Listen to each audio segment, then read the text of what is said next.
یو اړخ ته که حکومت د ادارو د ښه کولو دعوې کوي نو بل اړخ ته دغه ادارې د بدامنۍ ښکار دي.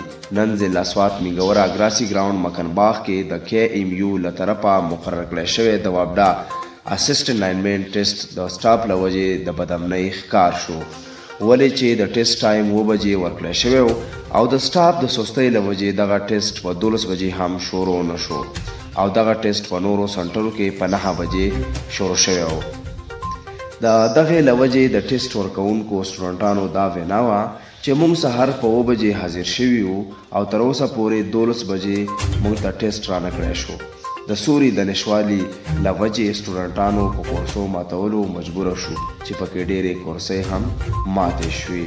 حکومت له پکار دی چې په دې د اکشن واخلي ځکه چې دا سټوډنټان د ډېرو لرو ځایونو نه راغلي وو.